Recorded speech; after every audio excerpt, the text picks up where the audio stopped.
എല്ലാവർക്കും നമ്മുടെ ഒരു പുതിയ വീഡിയോയിലേക്ക് സ്വാഗതം. ഇന്ന് നമുക്കൊരു മാമ്പഴ പുളിശ്ശേരിയാണ്.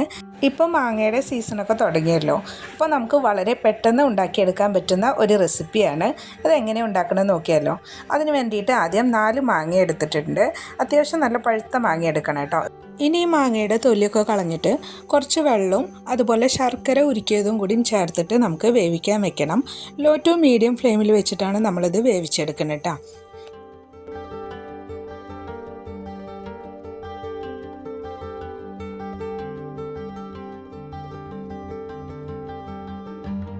മാങ്ങയൊക്കെ ഏകദേശം വെന്ത് വന്നിട്ടുണ്ട്.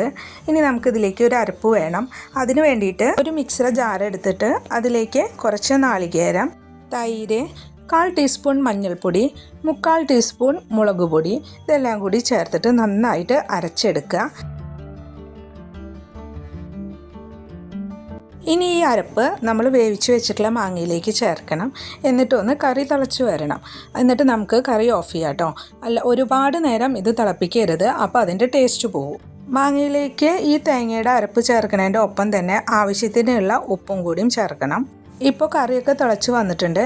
ഇനി നമുക്ക് കറി ഓഫ് ചെയ്യാം. അത് കഴിഞ്ഞിട്ട് നമുക്ക് ഇതൊന്ന് വറവ് ഇടണം. അതിന് വേണ്ടിയിട്ട് നെയ്യാണ് എടുത്തിരിക്കുന്നത്. നെയ്യില്ലെങ്കിൽ നിങ്ങൾ ഓയിൽ അല്ലെങ്കിൽ വെളിച്ചെണ്ണ അങ്ങനെ എടുത്താലും മതി. ഞാനിപ്പോൾ നെയ്യാണ് എടുത്തിരിക്കുന്നത്. ആ നെയ്യിലേക്ക് കുറച്ച് കടുകും ഉലുവ, കറിവേപ്പില, ഉണക്കമുളക് ഇത്രയും കൂടിയും ചേർത്തിട്ട് നന്നായിട്ട് മൂപ്പിച്ചെടുത്തിട്ടുണ്ട്. അത് കറിയിലേക്ക് ഒഴിച്ചു. ഇനി നമുക്കിത് കുറച്ച് നേരം ഒന്ന് അടച്ചു വെക്കാം കേട്ടോ. അതിന് ശേഷം നമുക്ക് ചോറിലേക്കൊക്കെ ഉപയോഗിക്കാം. അപ്പോൾ നല്ല ടേസ്റ്റുള്ള കറിയാണ്. നിങ്ങൾക്ക് ഇഷ്ടപ്പെട്ടെങ്കിൽ ഒന്ന് ഉണ്ടാക്കി നോക്കുക, എന്നിട്ട് അഭിപ്രായം പറയണം കേട്ടോ. ഇപ്പോൾ മാമ്പഴത്തിൻ്റെ സീസണൊക്കെയാണ്, അപ്പോൾ എല്ലാവരും ഉണ്ടാക്കി നോക്കണം. എൻ്റെ വീഡിയോ നിങ്ങൾക്ക് ഇഷ്ടപ്പെട്ടെങ്കിൽ ഒന്ന് സപ്പോർട്ട് ചെയ്യാൻ മറക്കല്ലേ. നല്ലൊരു റെസിപ്പിയുമായി അടുത്ത വീഡിയോയിൽ നമുക്ക് വീണ്ടും കാണാം.